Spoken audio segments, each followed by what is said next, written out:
Today, we want to talk about imaging procedures in conventional medicine, of which we have selected the three most common ones.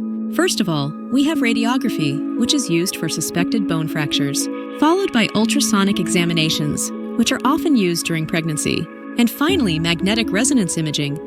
All these examinations are standard in conventional medicine. But are all these research methods really as promising as we expect them to be? Many people do not understand that an illness is a gradual process and does not develop overnight. This means that if we have an examination result such as hip arthrosis or a slipped disc, the disease has always been developing over a long period of time. Modern examinations in conventional medicine only show the current situation in which a bone or joint currently finds itself.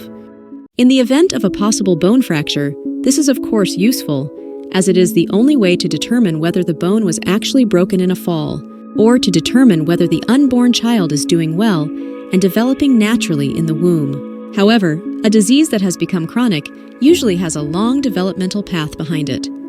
In this case, imaging procedures are not the right examination method.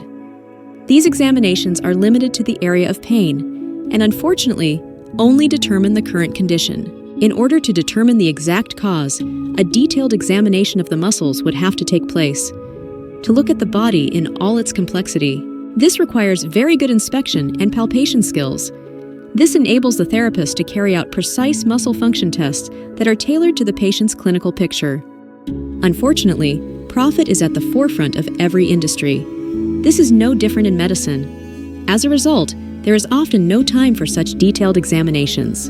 For this reason, patients are usually given injections and strong painkillers in these cases. If the pain becomes so severe that the painkillers no longer work, an operation usually follows. It is clear that this is not the solution to the cause of the pain. On this basis, of course, no healing can take place, but it offers short-term relief and also a business model for the pharmaceutical industry. So let's summarize.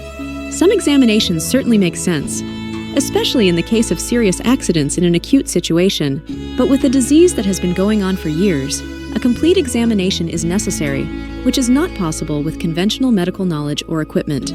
Please keep this in mind if you want to find out the cause of your illness. If you want to know more about anatomy, you can visit our channel. Here we try to provide people with basic anatomical knowledge. We hope you enjoyed it, and we'll see you again in the next video.